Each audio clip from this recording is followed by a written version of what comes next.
I didn't leave you because you were poor. I left you because they told me if I didn't go, you would lose everything. Those words were not spoken at an abandoned wedding ceremony, and they were not cried out on some smoky train platform. They were spoken in a little diner in Red Hollow, on an evening when the dry wind blew in through the open window and made the faded curtain shiver. Nora Ellis sat across from Jacob Cole, her fingers laced together on the scarred wooden table. On the wall behind her hung a cream-colored wedding dress gone yellow with age, standing silent like a witness. 10 years earlier, Nora had left Jacob nothing but a scrap of paper with 3 words, "I can't do it," and then vanished on the first train out of town. For 10 years, Jacob let those 3 words sit in his chest, like a thorn. Now, as he heard Nora speak, he did not move. His hand, resting on the table, slowly curled in on itself, like someone had just pressed a thumb into an old wound he had convinced himself had healed. But this story does not begin in the diner. It begins that very afternoon, in an old house with its roof half torn off. Red Hollow is not the kind of town that looks special at first glance. One dusty main road, a few storefronts, a white-painted church, a saloon, a diner, and scattered ranches around the edges. The young ones, if they get the chance, hop a train and disappear. The ones who stay move slow, repeating the same chores year after year. Jacob Cole was one of the ones who stayed. He was in his mid-30s, broad-shouldered, skin browned by the sun, light gray eyes that rarely showed more than he chose to. He ran a small ranch out on the edge of town, a patch of land everybody said would end up belonging to the bank sooner or later, swallowed by old debts that never quite went away. 10 years earlier, Jacob had been the groom the whole of Red Hollow was waiting on. His wedding to Nora Ellis, the brown-haired daughter of the town's tailor, was something the old folks spoke of with a bit of hope in their voices. They said those 2 youngsters might just put the Ellis and Cole names back on their feet. On the wedding day, Jacob stood in the church, hat twisting in his hands, eyes locked on the front doors until his vision ached. Those doors never opened. The whispering started, feet shifting, people looking anywhere but at him. At last, Nora's mother came in, her eyes red, and slipped a folded note into his hand. "She said to give you this," she whispered. Inside were only 3 words. "I can't do it." No explanation, no apology, no promise to talk later. Jacob folded the paper, tucked it into his shirt pocket, and walked out of the church. He did not ask where Nora had gone. He did not head for the Ellis house or the train station. He went straight back to the ranch, tied up his horse, rolled up his sleeves, and walked into the cattle barn.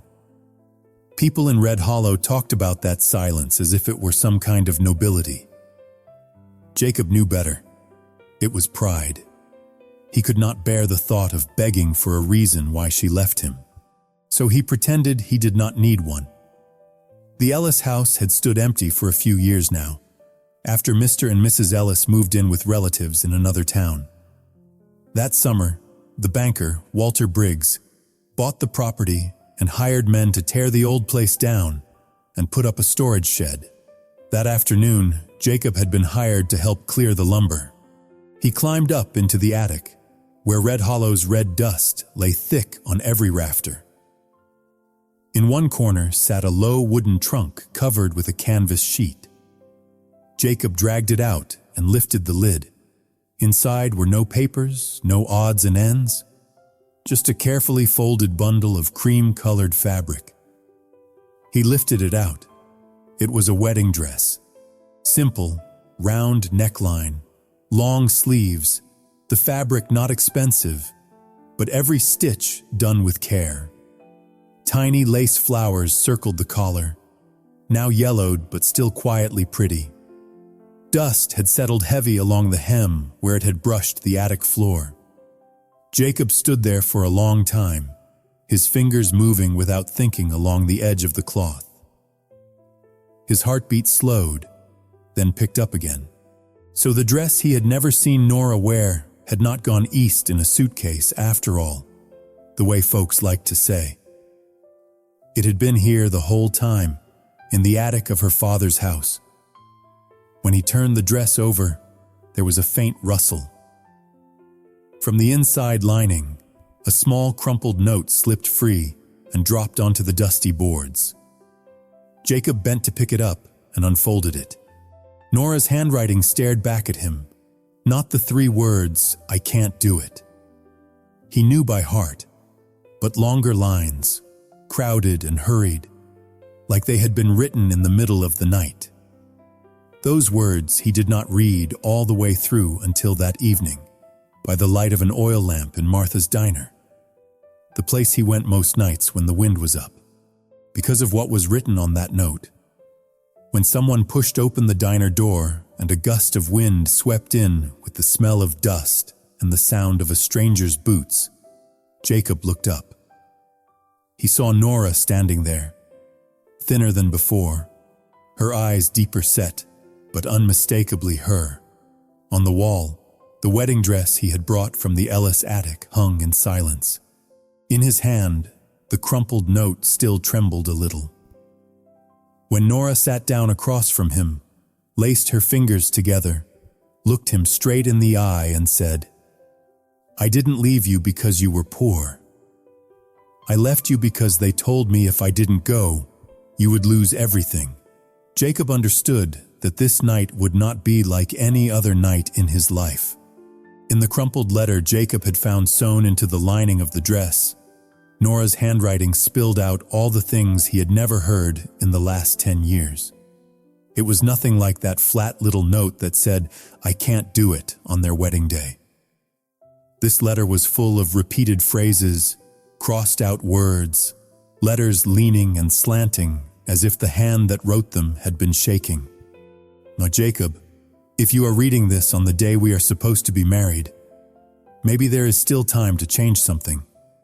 If you never see this, then at least I have told the truth to someone, even if it is only to the paper. Nora wrote about the afternoon 3 days before the wedding. Walter Briggs had called her into his office at the bank. That room, with its smell of ink, paper, and old cigar smoke, had never been a place Nora liked. But Briggs was the man who held the Cole family's notes in his hands. He held the debt on the very piece of land Jacob had been hanging on to all those years. "He told me to sit," Nora wrote. Then he laid a stack of papers in front of me. Notes with your name, your father's name, the overdue months, the temporary extensions. He asked me if I wanted to see the name Cole erased from the map of Red Hollow. Briggs spoke in a soft voice, almost kindly, like he was doing her a favor. If Jacob married her, he said, it would be a foolish choice. A small-time rancher deep in debt, taking a bride who had no dowry but a dress her mother stitched. He did not believe Jacob could pay off the debt and survive the dry seasons that were coming. Everything would fall apart. The ranch would be taken. Jacob's father would lose his land, lose his standing, and maybe end up working as a hired hand on the very soil that used to belong to him. "There is one way," Briggs told her. "You call off the wedding, you leave Red Hollow. You go work for some relatives of mine back east. They need a girl who can read and write, sew, and behave properly. In return, the coal debt will be extended. The interest will ease up. I will tell Jacob you left because you were tired of being poor. Men out west are used to that. They will find a way to comfort themselves." In the letter, Nora admitted that at first she thought it was some kind of cruel joke. But when Briggs read out the numbers and the terms, she realized the Cole family was closer to the edge than she had ever imagined. Jacob's father had softened the truth. His mother had never spoken of the long nights at the kitchen table doing the math. Nora remembered the times she had stopped by the ranch, seen the cattle thinner, the haystack smaller. Suddenly it all lined up. I asked him, Nora wrote, "What happens if I say no?" He told me it was very simple. With one signature, the ranch would no longer belong to your family. He said something I have never been able to forget. Debt is like fire under dry straw. No one sees it until it bursts out. I did not want to be the spark that made your house burn. Nora never wrote the words, I was afraid. But between the lines, Jacob could feel the panic. She wrote that she had begged for more time, said she wanted to talk to Jacob so they could decide together. Briggs had only smiled and said that if she told Jacob, he would refuse the deal and throw the papers back in his face. Men like Jacob, Briggs said, only knew how to be proud. And if she really loved him, she would keep her mouth shut. That night I sat alone with the wedding dress hanging on the door, Nora wrote. My mother had finished it, measured and remeasured, fixed every seam. I looked at it and thought, if I wear it, you lose your home. If I do not wear it, I lose you. I tried to write and explain everything to you, but my hand shook so badly the words were ugly. I did not dare give you the letter myself. I decided to hide it in the lining of the dress, bring the dress to you before the wedding, and tell you everything. We could go to Briggs together. That was my plan. The letter stopped for a moment in a short sentence. But the next morning, Briggs's men came first. They told her parents that Briggs had found a better opportunity for her back east. They pressed a train ticket into her hand and said if she refused, they would take it as her choice to let the coal ranch fall. Nora wrote that, in the middle of her panic, she believed in Briggs's power and in how little power she herself had. She left the 3-word note, I can't do it, on the table, hoping that somehow the longer letter hidden in the lining of the dress would reach Jacob at the last moment. Then she stepped onto that train, telling herself she was saving his future. Jacob folded the letter, his face hot even though the wind in the diner was coming through the cracks in the door. For 10 years he had given himself a simple story. She left because she was tired of being poor. He stayed silent out of pride. That was it. Now, every piece slammed together. Briggs unexpectedly extending the debt after the wedding fell through. The uneasy look on his father's face whenever someone mentioned Nora. The times his mother seemed about to say something, then bit it back. Now, with Nora sitting across the table tonight, the story in the letter had a face and a voice. I did not leave you because you were poor, she said again, slowly. I left because they told me if I did not go, you would lose everything. I was foolish enough to think I could carry it all by myself, and I was wrong to think you did not deserve to know the truth. Jacob looked at the woman in front of him, no longer the girl with braided hair getting ready to put on her wedding dress. Nora was thinner, tanned, her hands marked with the calluses of work. He wanted to ask where she had gone, how she had lived, what she had endured back east. But the first words that came out were harsher and more bare than he meant them to be. Why come back now? He asked, his voice rough. It has been 10 years, Nora. Why today? Nora took a long breath, her eyes flicking up to the wedding dress hanging on the wall, the dress she had never worn. Because Briggs is dead, she said. Because my mother is sick. And because I heard someone say your ranch is still standing, even if it is struggling. I thought, maybe it was time to answer the question I should have answered a very long time ago. Outside, the wind lifted the curtain a little, showing a sky already turning purple with evening. In the little diner between them was a scarred wooden table and 10 silent years. And on the wall, a dust-covered dress that had finally been carried down out of the attic. In Martha's little diner, the light from the oil lamp above cast a soft yellow circle on the scarred wooden table, just bright enough to show Nora's face, and just dim enough to hide the things she did not want anyone to read in her eyes. Jacob sat still, his hand resting beside a cup of coffee gone cold. The wedding dress hanging on the wall behind them felt like a third presence at the table, quietly listening in. "Where did you go for 10 years?" he finally asked. The question the whole town of Red Hollow had whispered 100 times, but no one had ever dared to ask out loud. Nora stared at the table for a moment, as if she were trying to line the pieces of her past back up in her mind. "Back east," she said. But she knew that answer alone wasn't enough. At first it was a big house on the edge of a city whose name I barely remember. They told me I'd be working for Mr. Briggs's cousin, a rich widow who needed someone to manage her household. I thought I would be doing laundry, sewing, cleaning. I told myself if I worked hard for a few years, your debt would be cleared, and I could find my way back. She let out a dry little laugh, a sound with no joy in it. "But big houses have shadows of their own," she went on. The widow did not care much about me. The ones who cared were the men she invited over. Men who knew a girl from the West, traveling alone, had nobody to stand up for her. I learned quick not to stay alone in a room too long, not to be the last one left after a dinner, not to drink more than 2 glasses. I used to think I was strong. Turns out the strongest thing in that house was their money. Jacob's jaw tightened. He did not ask for details. He did not need them.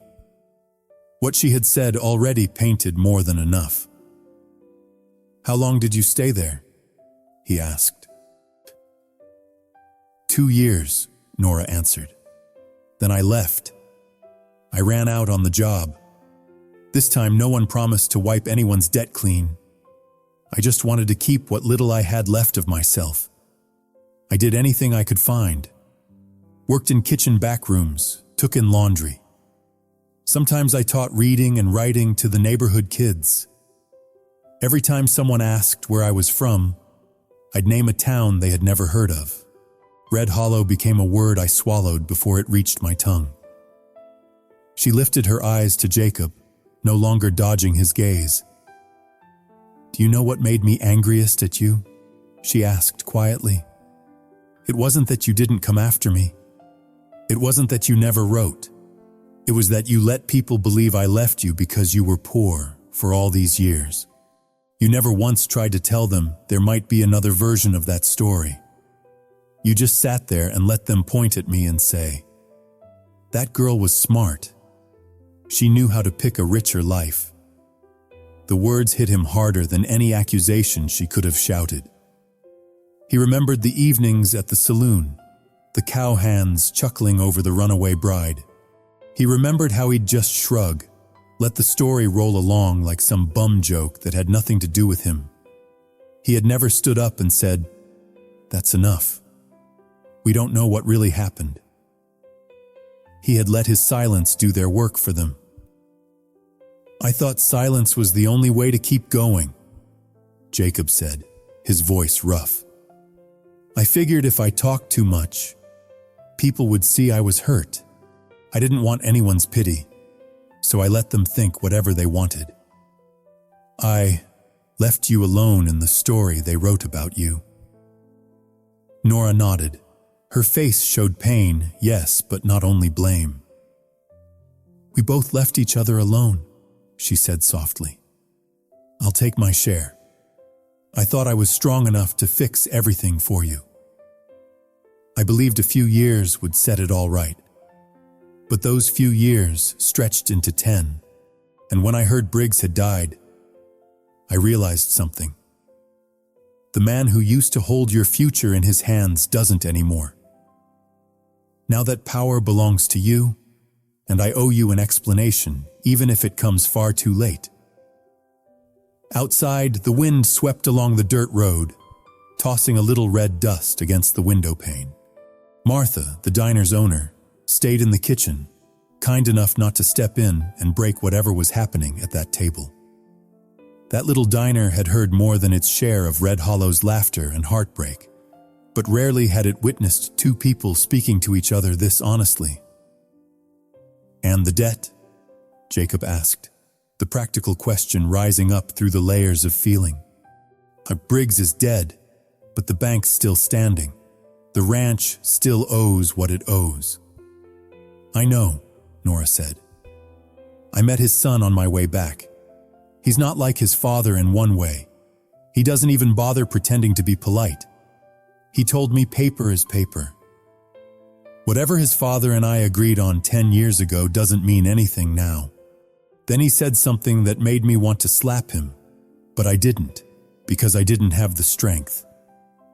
He said, 'Back then his father bought your future with my silence, and if I open my mouth now, he'll take both, the land and what's left of your name.'" Jacob's lip twisted into a humorless half-smile. "My name, huh?" he said. "I'm not sure there's much of it left to steal.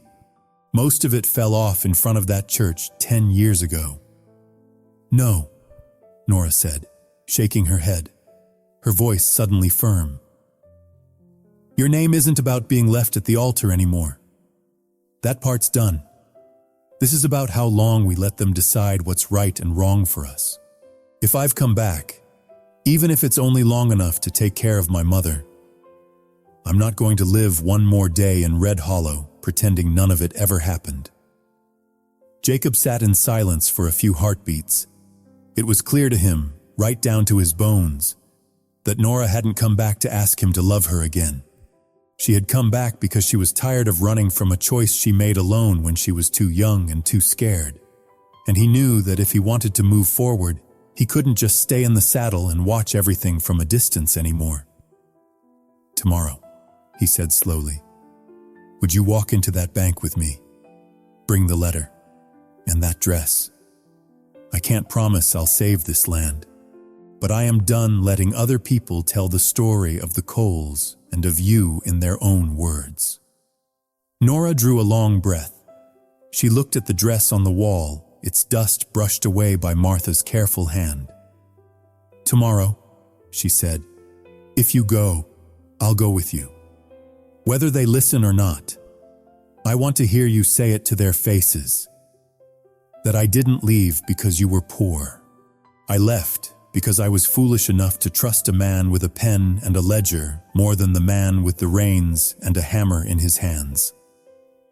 A faint, thin smile tugged at the corner of Jacob's mouth, somewhere between sorrow and relief. Whatever happened next, he knew one thing for certain. Tomorrow, when he walked into that bank, he would not be walking in alone. And after 10 long years, that by itself was already a mighty big change. The next morning, Red Hollow wore its usual thin coat of red dust. But to Jacob, the walk from Martha's diner to the Briggs Bank felt longer than it ever had. He walked beside Nora. They did not say much. She wore a simple dark blue dress, her hair pinned up neatly, one hand gripping the letter she herself had written 10 years ago. The wedding dress was wrapped in a clean cloth, tucked under Jacob's arm. The Briggs Bank sat on the corner of the square, red brick front, frosted glass windows. On the wooden sign above the door, the name Walter Briggs was still painted in bold letters.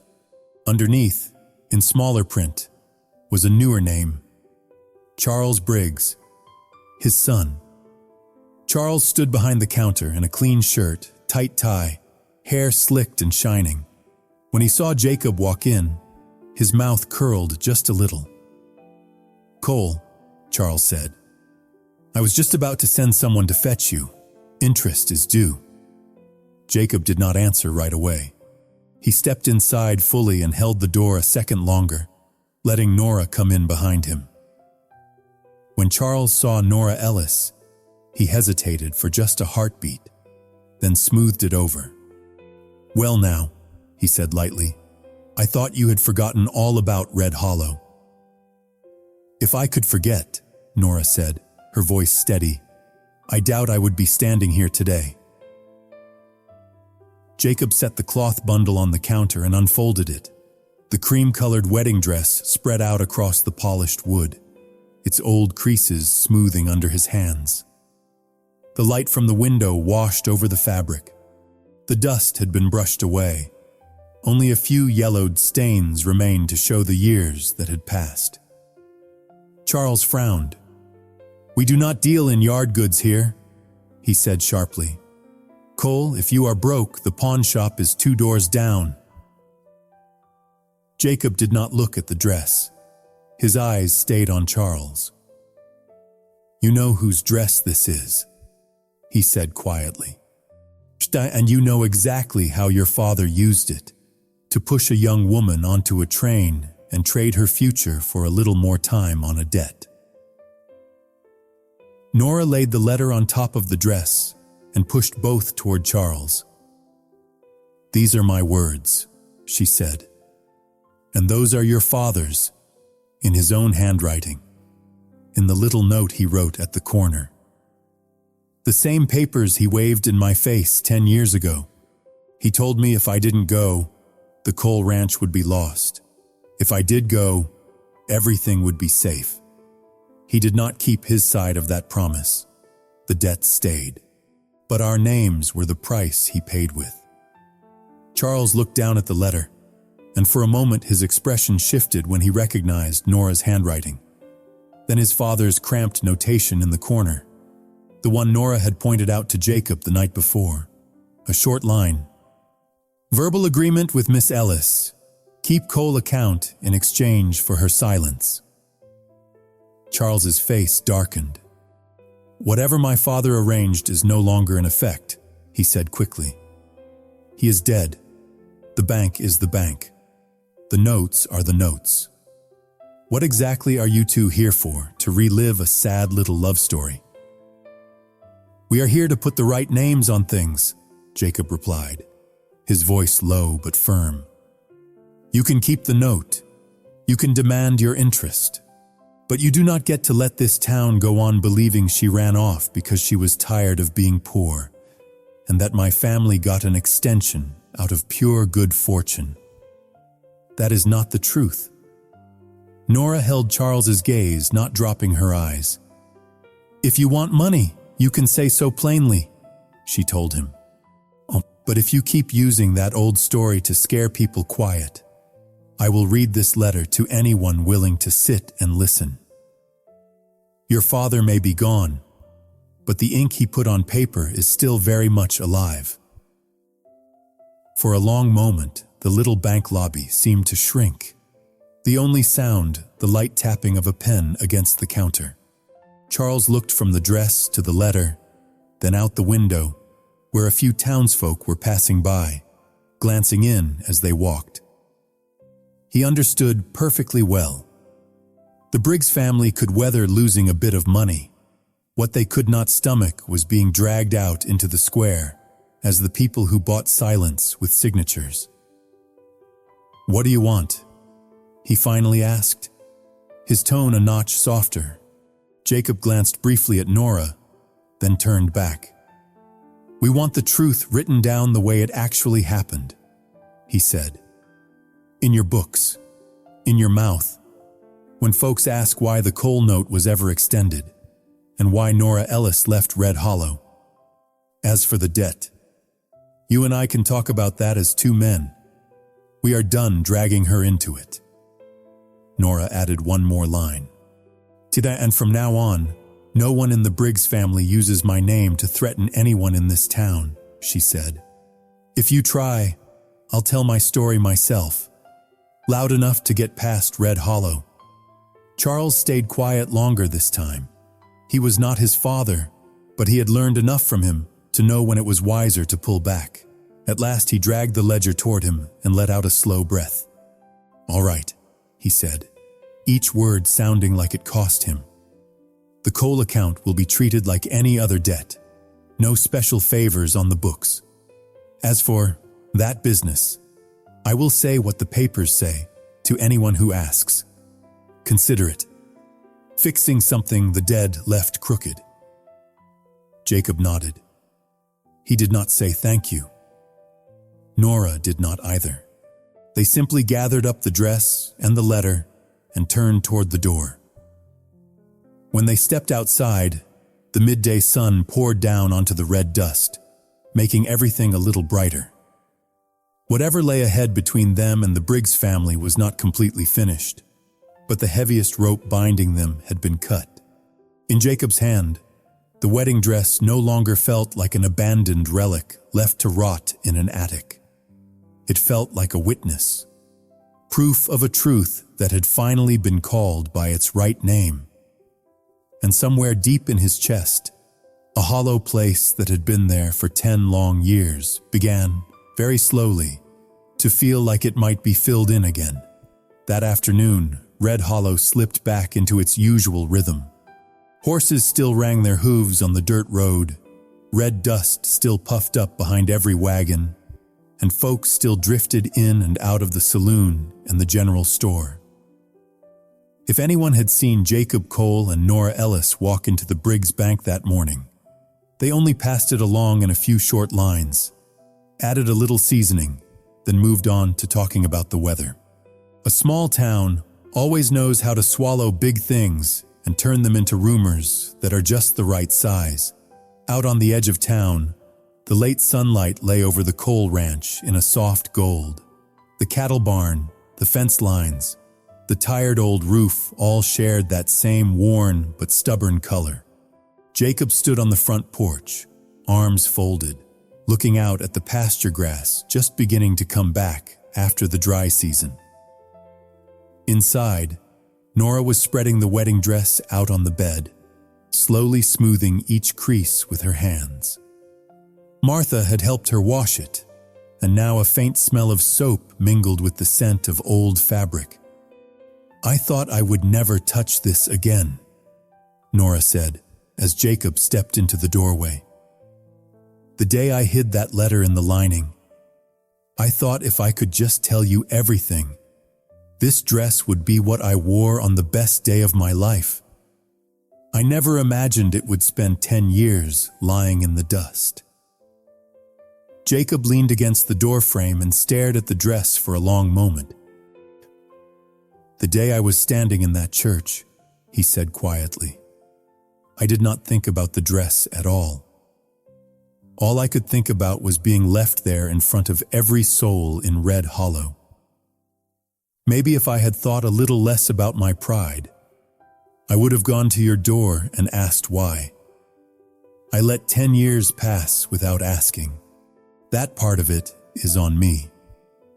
Nora turned and rested one hip lightly against the edge of the bed. "If you had come asking," she said, "I do not think I could have told you everything back then. I was too scared. I let other people decide what you would lose and where I had to go. That part is on me. Maybe we had to walk through all those years, each of us breaking in our own way, before we were grown enough to sit down together the way we did last night." He stepped farther into the room, stopping just a short distance from her. "I do not know how long you mean to stay in Red Hollow," Jacob said, "and I am not foolish enough to ask you to hand back 10 lost years. But if you stay, once your mother is taken care of, maybe you could let me walk beside you for whatever years are left. Not to make up for the past, just to live them right from here on." Nora was quiet.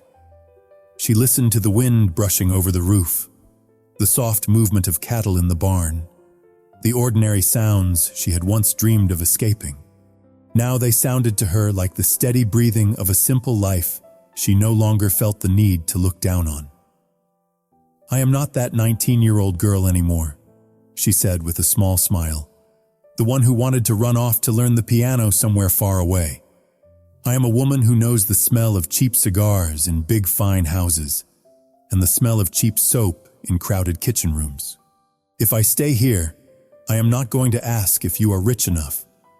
I just want to know if you have enough patience to live with someone who made the wrong choice once and is trying very hard to make the right one this time." Jacob did not answer with words right away. He took one more step and held out his hand. Nora looked at that hand, at the calluses and little cuts of a man who worked with reins and boards and dirt. Then she set her own hand in his, feeling the warmth and steadiness of it. "If there comes a day you get tired of Red Hollow," he said softly, "we can get on a train together, not to run from each other, but to go see someplace and then come home again. Wherever you go, I promise this time, I am not going to let you go alone just because my pride is too big." Nora laughed, a small laugh, but a true one. "And I promise," she said, "if someone shows up waving a ledger between us again, I will pull you in so we can argue together instead of running off and leaving you to guess." They stood like that for a while, hand in hand, with the wedding dress lying quietly on the bed. It was no longer a symbol of a ruined day at the church, but a witness to two people who had finally chosen to look straight at what they had done wrong. The light outside sank lower. At the Red Hollow Church, the evening bell rang softly. There was no wedding, no white flowers, no new clothes.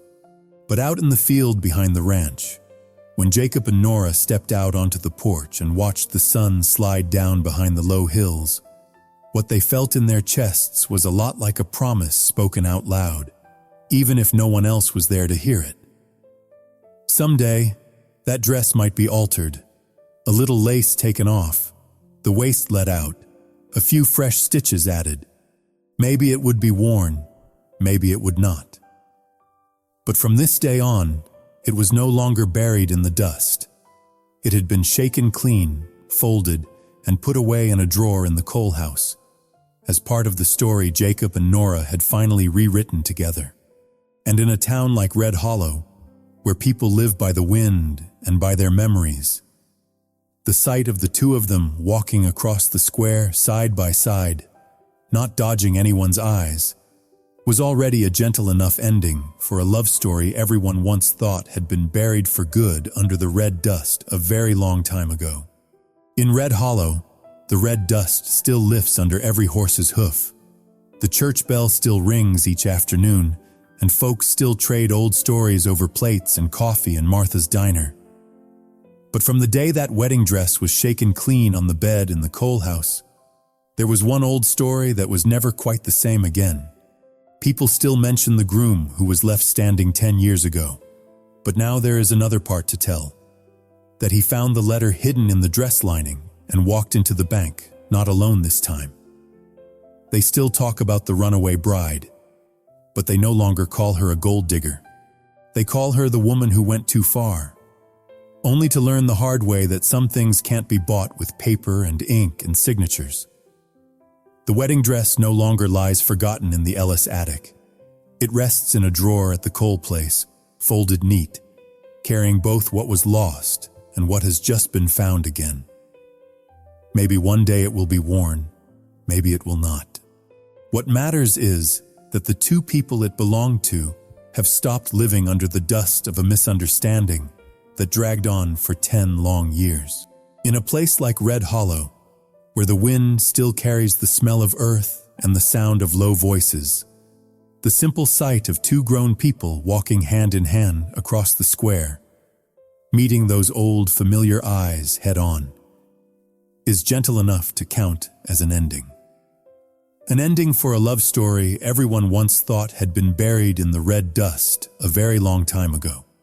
If this tale of a wedding dress left in the dust, and two people brave enough to shake it clean, touched something in you tonight, go ahead and subscribe so we can sit together each evening and share more Wild West love stories like this. Don't forget to tap like, leave a comment about the moment that stayed with you most, and ring the notification bell so you won't miss any of the journeys still to come from Tales from the Wild West.